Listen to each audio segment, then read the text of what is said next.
Salut à tous, les Vaders. C'est Patrick, de l'équipe Fathead. Aujourd'hui, nous allons discuter de ceci. Il a dit qu'il y a un endroit qui détient en fait tous les registres pour le programme d'héritage. Il y aurait un objet qui ne se trouve pas dans ce pays, qui est si grand qu'il ne peut pas être déplacé, qu'ils ont construit un bâtiment entier autour de lui. Et c'est l'un des endroits où je demande à pouvoir me rendre. Il va falloir beaucoup d'efforts pour y parvenir, mais ce pourrait bien être la destination finale. Si ce gouvernement a découvert une forme de propulsion qui change absolument la donne, je serai absolument furieux. Je pense que le gouvernement américain a sans doute débloqué l'énergie du point zéro ou une énergie très proche de celle-ci, ce qui reviendrait à extraire de l'énergie du vide. Nous avons des inventeurs qui ont réussi cela maintes et maintes fois.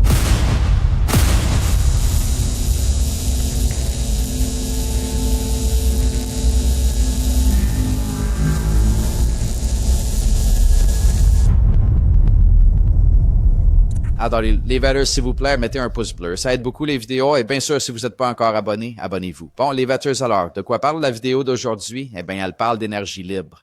Il s'agit de certains commentaires qu'AJ This Y-Files a fait lors d'une récente interview avec Tucker Carlson et nous allons également examiner des remarques qu'Eric Burleson a récemment formulées dans une vidéo où il parlait de cet ovni trop grand pour être déplacé. Nous aurons un peu plus d'informations à ce sujet ainsi que d'autres éléments. Donc, David dit qu'il y aurait comme une archive qui existe et qu'il y est allé. Il y a eu accès, mais nous n'avons pas été en mesure d'y avoir accès ou de vérifier ou de confirmer que cela existe. Je suis content que tu aies soulevé ce point parce que c'est un rappel quelque chose que je dois approfondir. Mais oui, en fait, il a bien dit qu'il y a un endroit précis qui possède. C'est essentiellement ce qui contient toutes les données pour le programme existant. Bon, alors ça, c'est intéressant venant d'Eric Burleson. Il vient tout juste de donner une interview récente sur ce tout nouveau podcast qui est sorti intitulé Aliens Last Night, ALN. C'est une chaîne étrange. J'essaie, vous savez, d'être respectueux ici, mais ce podcast est vraiment sorti de nulle part. Il s'appelle ALN, ou pour être plus précis, Aliens Last Night. Ils ont mis en ligne leur toute première vidéo, n'est-ce pas, avec une interview exclusive d'Eric Burleson. Et moi, je suis quelqu'un qui couvre des podcasts en permanence, vous voyez? C'est un téléchargement vraiment bizarre. Ça commence directement avec Eric Burleson qui répond à une question. On n'entend même pas la question posée. Ça démarre juste comme ça, de cette manière, et puis ça continue. On n'entend jamais la voix de l'animateur. On ne connaît même pas son nom. Il ne se présente pas. Il ne présente pas l'émission. Il ne présente pas l'invité. C'est tellement étrange, je vous le dis. Et Burchell, il y avait quelque chose de vraiment très, très intéressant à propos de cette émission. Et elle était toute nouvelle, n'est-ce pas? Elle n'avait aucun abonné, rien du tout. Et j'ai vu des gens la partager sur Twitter. C'est comme, comment diable connaissez-vous cette émission? Non? Il y a quelque chose de très intéressant à propos de cette émission. Je dis ça comme ça. Et si vous lisez la description, c'est une sorte de truc vraiment étrange. Encore une fois, aucune explication sur l'émission qui est l'animateur. Genre, qu'est-ce qui se passe ici? N'est-ce pas? Je ne sais pas trop. C'est vraiment très intéressant. On dirait vraiment du Gaia TV, ce qui est bien, d'accord? Mais j'ai juste trouvé ça intéressant à propos de cette émission. C'est presque comme si le programme d'origine avait monté ce spectacle ou quelque chose. Je ne sais pas, ça, je ne fais que théoriser, d'accord? Ce n'est qu'une hypothèse.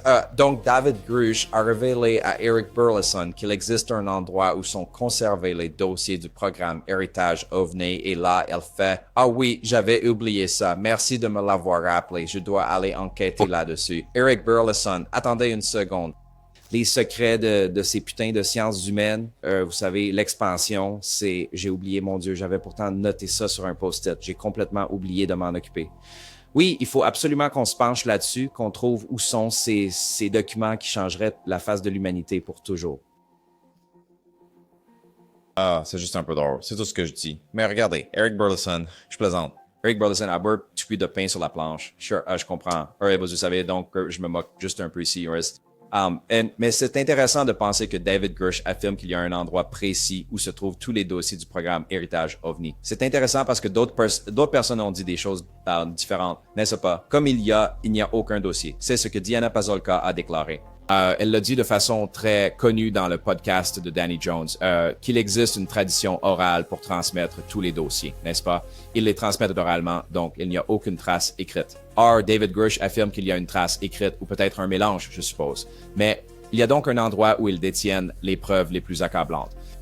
Je veux dire, écoute, je n'aurais jamais cru que les dossiers Epstein sortiraient, et ils l'ont fait. Alors peut-être qu'il y a une chance ici. L'une des requêtes que j'ai soumises à la Maison-Blanche, et je crois qu'il tente légitimement de concrétiser, est une série de visites dans certains de ces lieux. N'est-ce pas?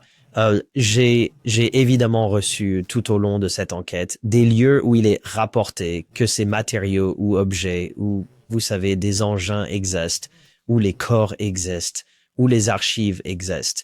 Et nous avons, c'est là que ça se situe. Nous avons donné au DOD, la Maison-Blanche a dit au DOD de faire en sorte que ça se produise.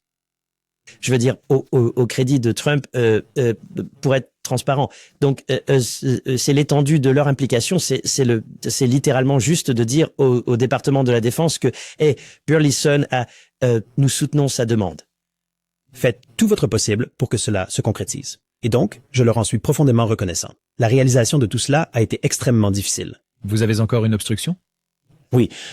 Donc, on doit encore... Je veux dire, il faut que ça descende jusqu'au niveau le plus fin, jusqu'au bout des doigts. Et donc, mais la direction du DOD fait tout son possible pour essayer d'organiser cela.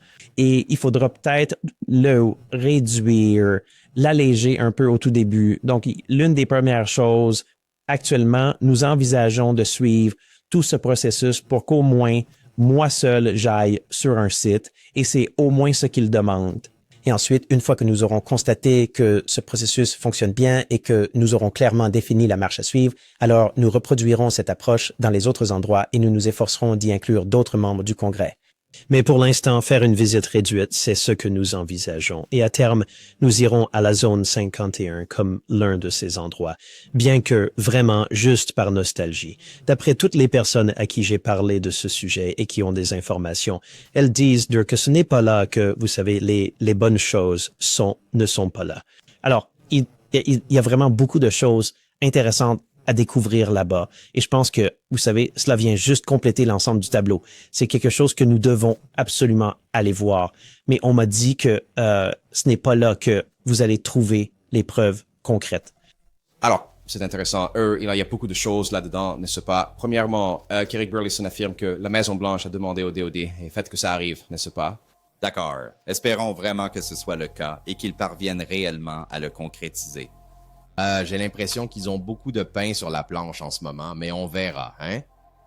C'est aussi intéressant que, Eric Burleson a un plan de match, non? Il a élaboré un plan. C'est mieux que rien, non? Pour être honnête.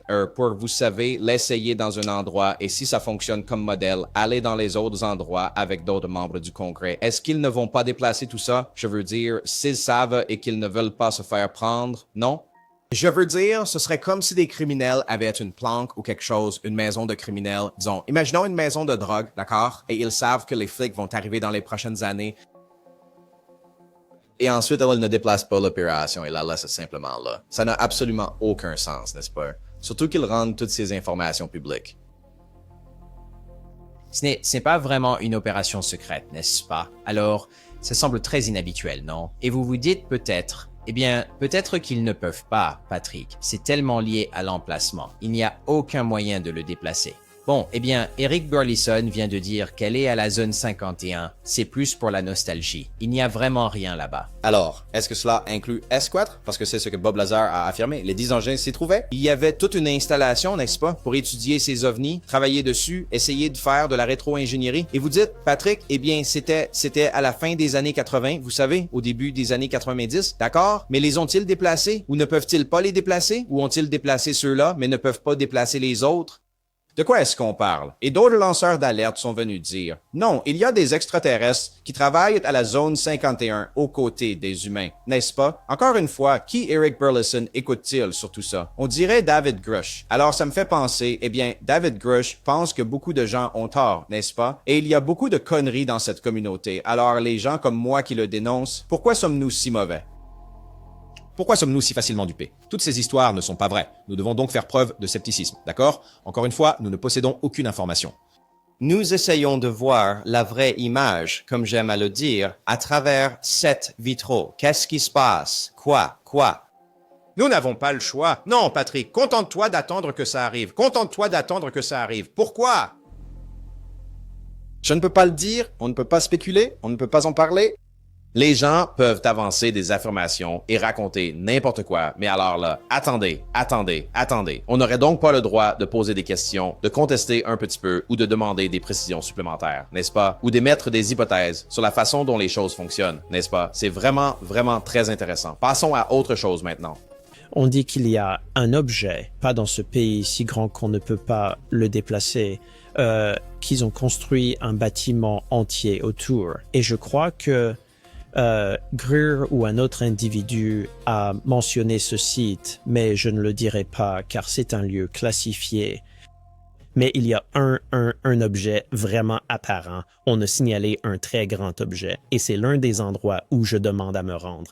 Ça va demander beaucoup d'efforts pour y arriver, pour que ça se produise, mais ça pourrait être la destination finale. Alors, c'est intéressant. Eric Burleson qui en parle. Je n'ai pas entendu un membre du Congrès parler de ça, de cet incident. Pour ceux d'entre vous dans la communauté OVNI comme moi, on en entend parler depuis longtemps parce que Ross Coulthart a été le premier à le révéler dans une interview podcast sur Project Unity. J'ai fait une vidéo à ce sujet. Je vais mettre un lien dans la description pour que vous puissiez voir tous ces extraits et tout. Je ne vais pas les diffuser ici, mais Ross Coulthart avait déclaré cela et il ne voulait pas révéler l'emplacement. Il a donné quelques détails à ce sujet et les gens le pressaient de révéler l'emplacement. Où est-ce, n'est-ce pas? Mais essentiellement, oui, ils ont construit un OVNI. Ils ont construit un bâtiment autour d'un ovni parce qu'il était trop grand pour être déplacé, n'est-ce pas? Et ils ne voulaient pas, encore une fois, Ross Coulthart ne voulait pas révéler l'emplacement. Maintenant, vous avez Eric Burleson qui en parle, donc on dirait que David Grush connaît l'emplacement et Eric Burleson connaît l'emplacement, mais ils ne veulent pas le mentionner, en parler parce que c'est classifié, mais ils enquêtent là-dessus, n'est-ce pas? Alors, d'accord. Je suis curieux. Voyons si nous pouvons obtenir davantage d'informations à ce propos. Donc, c'est intéressant. Et c'est peut-être de là que Ross Coulthart a tiré cette information. Encore une fois, je tiens à préciser que je dis peut-être ici, juste pour ceux d'entre vous qui regardent et qui seraient tentés de m'accuser à tort de dire des choses. Peut-être, n'est-ce pas? Je ne sais pas trop. Peut-être bien, oui. David Grush a fourni cette information à Ross Coulthart. C'est lui sa source. Et honnêtement, ça me semble tout à fait exact, si vous voulez mon avis. Mais peu importe, je m'en fiche complètement. Si l'OVNI est là, il faut absolument qu'on le découvre. Et encore une fois, dans cette vidéo que j'ai réalisée tout récemment, eh bien, vous verrez qu'il y a beaucoup plus à ce sujet. Donc, je vous recommande vivement de la regarder attentivement. Mais il y a une personne, une seule, qui s'est manifestée publiquement et a révélé l'emplacement exact. Et Eric Brotherton vient tout juste de prononcer son nom, Stephen Greer.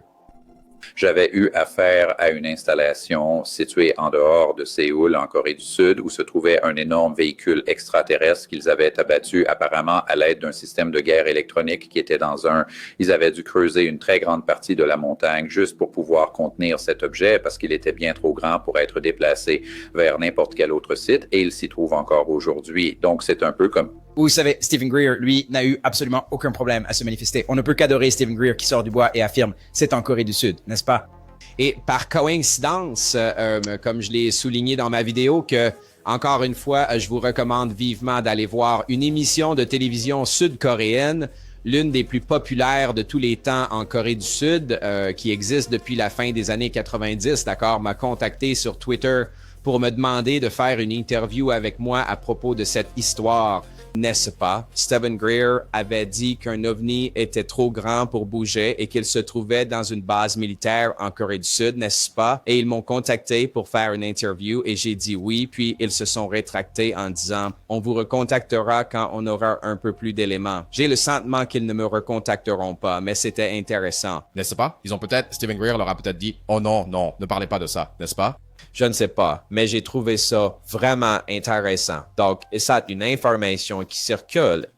Cette émission de télévision en Corée du Sud est censée couvrir le sujet avec Stephen Greer, n'est-ce pas, pour savoir si c'est vrai, n'est-ce pas? Ross Coulthart ne voulait pas divulguer l'emplacement. Eric Brotherton ne voulait pas divulguer l'emplacement. Stephen Greer n'a eu absolument aucun problème. Pourquoi cet endroit est classifié? Je ne sais pas. C'est intéressant. Alors, Stephen Greer révèle des informations classifiées. Ça ne me semble pas juste. N'est-ce pas? Il se serait fait prendre sur le fait. Pas vrai? Il serait en prison si c'était la vérité. Et ce n'est pas le cas. Et il n'est pas en prison. J'ai donc énormément de mal à croire que ce soit classifié. J'en ai déjà fait mention sur cette chaîne. On a déjà montré cette vidéo, n'est-ce pas? Donc, encore une fois, le lien est dans la description. Vous pouvez y trouver tous les détails sur l'OVNI qui est trop grand pour être déplacé. Si ce gouvernement a découvert une forme de propulsion qui change complètement la donne, je serais absolument furieux. Et moi, et nous devrions tous l'être, parce que je pense vraiment qu'il existe une technologie clairement avancée et qui pourrait avoir la capacité d'améliorer toutes nos vies. Et donc c'est un autre aspect fascinant de ce sujet pour moi. Alors, c'est intéressant, non? Ça a été théorisé depuis longtemps, non, qu'on a cette technologie. On la cachait. L'énergie libre. Vous savez, la dissimulation, il y a eu énormément de discussions et de spéculations à ce sujet. Très souvent, on y fait référence en parlant d'énergie du point zéro ou d'énergie libre ou encore d'énergie antigravitationnelle, n'est-ce pas? Des technologies que nous aurions soit rétro-ingénierées à partir de technologies extraterrestres, soit que nous aurions simplement découvertes puis délibérément enterrées. Nous l'avons cachée. Ou d'autres l'ont découvert et l'ont caché. Vous savez, nous le leur avons pris, les avons fait taire et l'avons gardé secret, n'est-ce pas? Que nous ne voulons pas le révéler au monde entier. Je ne sais pas. Pas vrai? Il y a vraiment beaucoup d'histoires intéressantes qui se racontent un peu partout. C'est absolument certain. Pas vrai? Et il y a une chose en particulier qui m'a semblé très intéressante. Ce sont des commentaires que AJ Daisy Files a fait récemment lors de son passage chez Tucker Carlson parce qu'il a abordé exactement ce même sujet. Je pense que le gouvernement US a sans doute débloqué l'énergie du point zéro ou une énergie proche du point zéro, ce qui reviendrait à extraire de l'énergie du vide. Nous avons des inventeurs qui ont fait cela à maintes et maintes reprises. Et créer de l'énergie de rien, apparemment. Alors, on peut commencer par, il y avait un homme, Charles Pogge, qui dans les années 30 a bricolé son carburateur et a réussi à faire 200 miles par gallon. C'était prouvé. C'était des ingénieurs, des enquêteurs, des scientifiques. C'est totalement prouvé. Ça a marché. Il allait devenir milliardaire ou quelque chose comme ça. Il allait transformer la société. Et le souci, c'est qu'une fois que la nouvelle concernant son moteur a été rendue publique, les valeurs pétrolières se sont complètement effondrées. Elles se sont tout bonnement écroulées.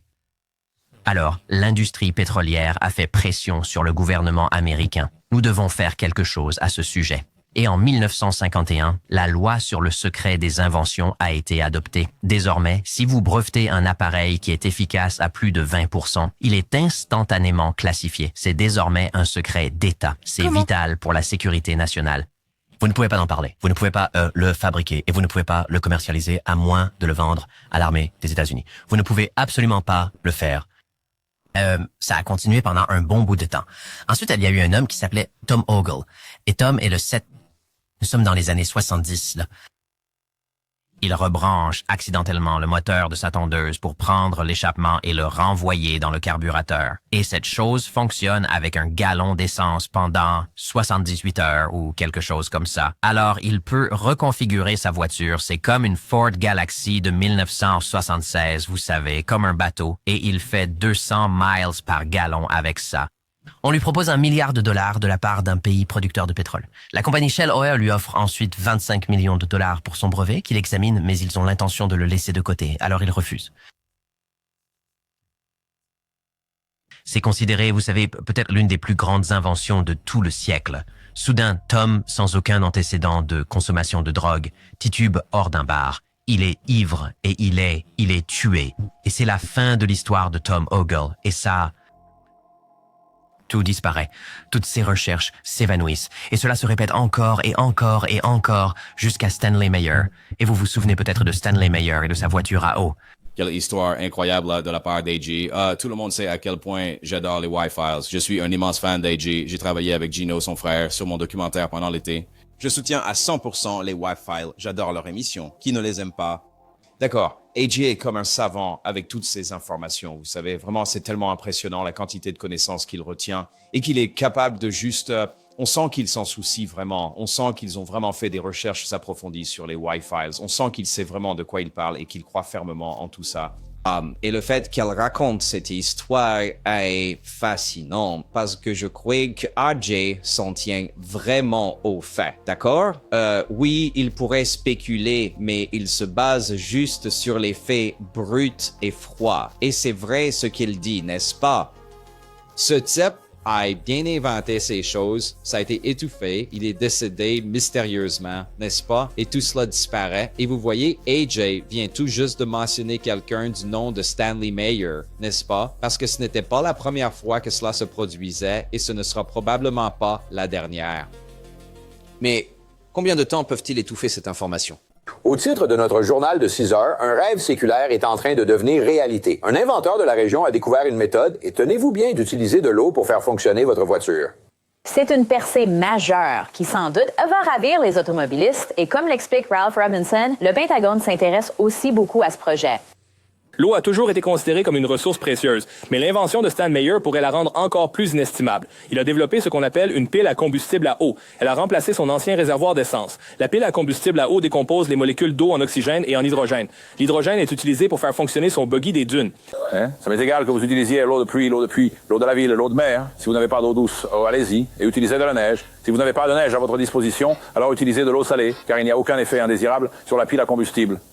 Meyer a commencé à travailler sur ce projet il y a 4 ans. Ce n'est pas un scientifique, il n'est même pas chimiste. En fait, il n'a jamais obtenu son diplôme universitaire. Meyer s'était déterminé, dit-il, à concevoir quelque chose pour protéger ce pays des embargos pétroliers. Oui, nous avons calculé que si nous prenions le buggy des dunes de Los Angeles jusqu'à New York, nous utiliserions approximativement 22 gallons d'eau. Le Pentagone a fait venir un lieutenant-colonel la semaine dernière pour examiner l'invention de Meyer. On parle de l'utiliser potentiellement dans le programme de défense Guerre des Étoiles et pour faire fonctionner des chars de l'armée. Meyer perfectionne actuellement une pile à combustible à eau pour voiture. Elle coûtera environ $1 500. Il dit qu'il n'aura pas besoin d'entretien et que vous n'aurez pas à le remplacer. Il faudra au moins 2 ans avant que le système de carburant n'entre en production de masse. Le jour où cela arrivera, l'industrie du carburant le détestera, mais cela mettra un sourire sur le visage de ceux qui ont dû dire un jour ou l'autre, faites le plein. AJ et les Wi-Files ont réalisé un épisode vraiment incroyable à ce propos. Je vais vous mettre un lien dans la description pour que vous puissiez avoir l'histoire complète de leur décortiquage, ce dont il est en train de parler ici, sur la chaîne de Tucker Carlson. Mais il mentionne quelqu'un, un certain Stanley Meyer, et il a aussi créé cette voiture, n'est-ce pas? Cette voiture qui fonctionne à l'air. Voici quelques images, une vidéo de ça, n'est-ce pas? Parce qu'il y a des informations que vous pouvez facilement trouver sur YouTube à ce sujet. Je vais mettre un lien dans la description de cette vidéo où vous pourrez entendre Stan en discuter et aborder d'autres sujets connexes. Je veux dire, voici un court extrait vidéo de Stanley Meyer qui parle de cette voiture. Oui, pouvez-vous résumer ici? Est-ce qu'on est en ligne? D'accord. Ouais, il ne faut pas tenir le micro. Alors nous avons de cette ici le façon. système informatique à hydrogène qui a été conçu afin de pouvoir traiter le carburant pour produire le gaz hydrogène à partir de l'eau et le faire économiquement et pouvoir contrôler sa combustion dans le moteur pour permettre au moteur Volkswagen de fonctionner à l'hydrogène. Il y a eu beaucoup de conception technique qui a été investie là-dedans, même si c'est notre approche d'ingénierie des systèmes. Le système informatique à hydrogène que vous voyez ici sera miniaturisé en plusieurs puces à circuit intégrés, ce qui nous permettra de l'appliquer économiquement à une voiture conventionnelle. Ici, il y a des caractéristiques de conception tout à fait uniques qui ont dû être développées afin de développer la pile à combustible à eau comme un système énergétique de modernisation pour les voitures conventionnelles. Nous avons dû procéder au développement du laser, ce que nous appelons le distributeur laser, comme vous le voyez ici, qui est placé entre le chapeau de rotor conventionnel et l'ensemble du rotor. Eh bien, ce que cela fait principalement, c'est d'établir les signaux électroniques qui sont renvoyés et déclenchent le système informatique afin de permettre au véhicule de fonctionner avec succès à l'hydrogène. Pour faire fonctionner ce moteur à partir de l'eau, nous avons également dû apprendre à ajuster le taux de combustion de l'hydrogène pour qu'il puisse égaler celui des combustibles fossiles.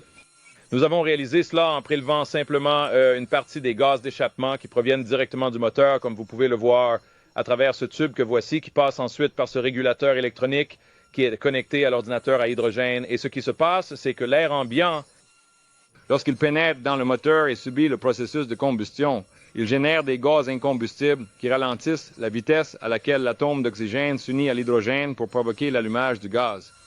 Ainsi, en utilisant simplement les gaz non combustibles qui proviennent de l'échappement du moteur, nous modulons et contrôlons désormais la vitesse à laquelle cet oxygène s'unit à l'hydrogène et nous ajustons par conséquent le taux de combustion de l'hydrogène afin qu'il soit équivalent à celui de l'essence ou des combustibles fossiles, voire même du carburant diesel.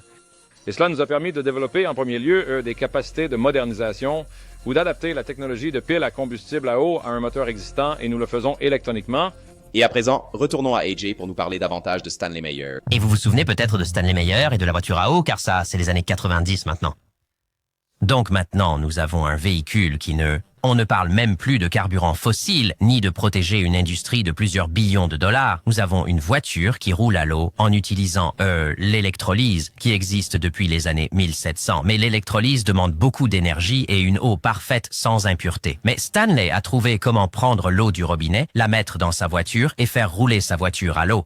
Et ce qu'il fait, c'est qu'il sépare l'eau en hydrogène et oxygène et fonctionne à l'hydrogène. L'hydrogène est un carburant, ça marche. Et ça marche et il roule partout avec, c'est partout aux infos. Les ingénieurs le regardent, ils disent « C'est l'invention du siècle, ça change absolument tout. On lui offre $1 milliard et des millions de dollars et tout le monde veut son moteur. » Et, il est assis, je crois. Oui, il est assis dans un restaurant Cracker Barrel, en compagnie de son frère et de quelques investisseurs. Et il lève un verre pour porter un toast à ce nouvel investissement et se projeter dans l'avenir. Et, ils prennent leur toast, et Stanley, tout à coup, ne se sent pas bien. Il se précipite dehors, il se met à vomir. Son frère le suit en courant et lui demande « Qu'est-ce qui se passe ?» Et Stanley lui répond « Ils m'ont empoisonné. » Et il meurt. Et dans le rapport du médecin légiste, il est dit qu'il est mort d'un anévrisme. Mais si vous lisez le rapport, vous pouvez dire que le médecin légiste n'a pas vraiment aimé ça. Parce qu'il a écrit d'autres choses comme « Oh, il a dit qu'il avait été empoisonné, mais la toxicologie ne le montre pas vraiment. » Mais il est dit qu'il est mort d'un anévrisme. Et cette technologie a maintenant disparu. Le brevet est inutile parce que Stanley a falsifié les chiffres parce qu'il ne faisait pas confiance au gouvernement, parce qu'il avait une autre invention que la plupart des gens ne connaissent pas avant sa voiture à eau, qui était... C'est un anneau toroïdal. Un toroïde est un beignet. C'est un anneau en forme de beignet qu'il a inventé, ce fameux. A créé de l'énergie à partir de rien et à l'éviter. Mais il l'a breveté, ça a été, et il a été frappé par une loi sur le secret et ils lui ont rendu la vie misérable. Mais les gens ont commencé à en apprendre davantage. Et cela nous amène, il y a d'autres inventeurs entre les deux, Tom A.T. Thomas et Townsend Brown, celui qui a inventé cette technologie anti-gravité. Il rencontre toutes sortes de malchance. Tous ces hommes se font voler leurs recherches. On s'introduit chez eux, ils portent des armes, ils sont menacés, ils disparaissent. Ça se passe encore et encore et encore. J'ai un épisode à ce sujet, c'est vraiment très triste. Et comme vous le voyez, Stanley Meyer... C'est un personnage intéressant, n'est-ce pas? Et il y a eu une menace. Il a reçu de nombreuses menaces concernant son invention et ce qui s'est produit.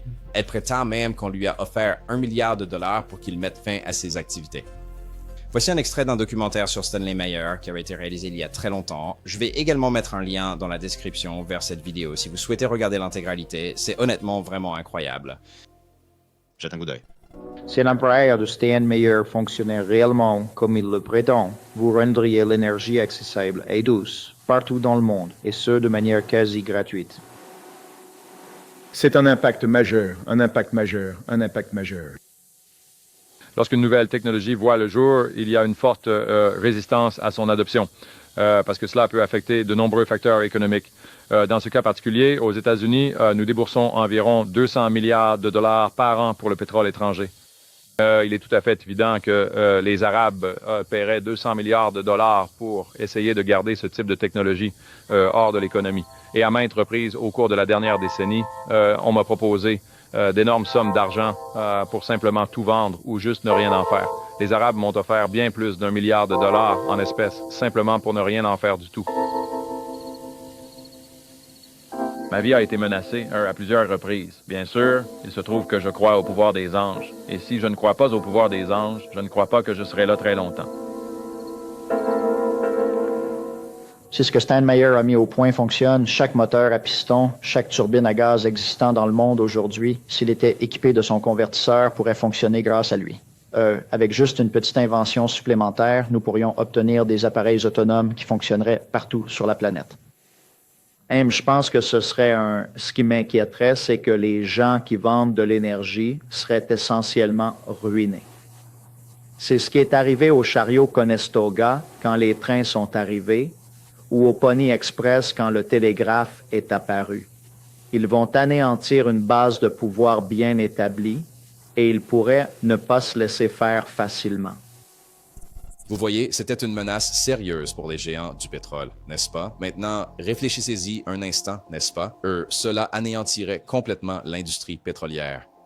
Mais le seul argument que je ferais, c'est que si vous regardez la voiture de Stanley Meyer qu'il possédait, et je veux dire, elle ressemblait vraiment à la DeLorean, n'est-ce pas? Elle comportait tellement de pièces en mouvement, tellement de composants électroniques, tellement d'éléments. Maintenant, il est vrai que cela pourrait être optimisé, n'est-ce pas, au sein d'un système, parce qu'une voiture possède également beaucoup de pièces mobiles.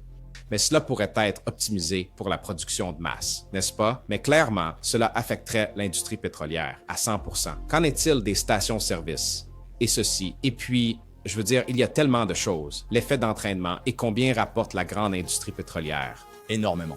Et que ferait-il donc pour protéger cet investissement?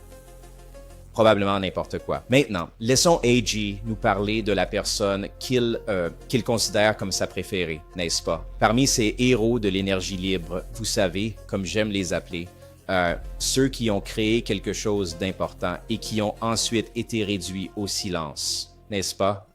Nous arrivons à Floyd Sweet, Floyd Sparky Sweet. C'est mon préféré car il a filmé toutes ses inventions et on le voit dans son atelier. Et Sparky, c'est un ingénieur. C'est un bricoleur de garage, mais c'est un ingénieur. Et cela était supervisé par un physicien militaire. Peut-être que c'était une erreur, et vous le voyez faire tourner un ventilateur à très haut régime, puis il a des ampoules, toute cette énergie, et tout cela fonctionne à partir de cette petite boîte de la taille d'un jeu de cartes, et il y met seulement 0 Browser Cell 3 mW, et il en tire tous les watts que vous pourriez désirer.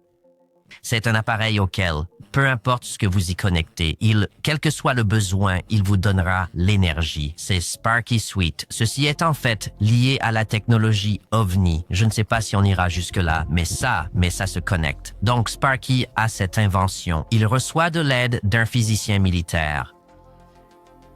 Un soir tard, il reçoit une visite. 2 hommes en costume viennent lui parler, puis lui souhaitent bonne nuit. Il fait une crise cardiaque. L'ambulance arrive et il s'empare de Sparky. Sa femme n'est pas autorisée à monter dans l'ambulance. Il meurt. Peu de temps après, 2 fourgons noirs s'arrêtent. Ils emportent toutes ses affaires, toutes ses notes, chaque pièce d'équipement et tout disparaît. Et c'est la dernière fois que nous entendons parler de lui.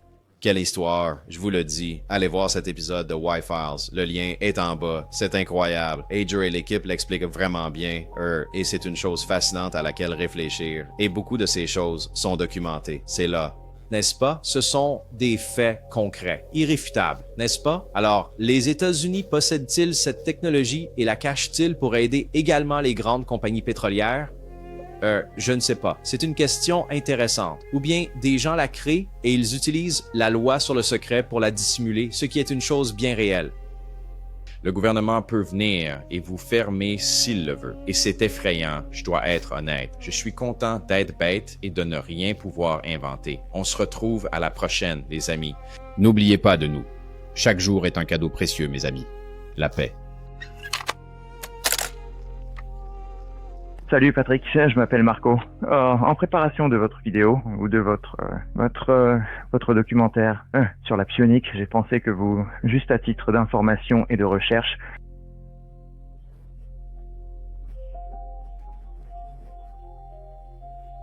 j'ai moi-même été médium. Je fais des lectures médiumniques. C'est quelque chose pour lequel je me suis formé. Ça a commencé quand j'étais enfant. Ma mère l'avait, ma grand-mère l'avait. Et ce n'était pas des balivernes. J'ai eu une enfance difficile à cause de ça. Finalement, je ne savais absolument pas quoi faire de tout ça avant d'avoir la vingtaine. Et puis, je suis allé chercher des Amérindiens. Je suis allé vivre dans des réserves.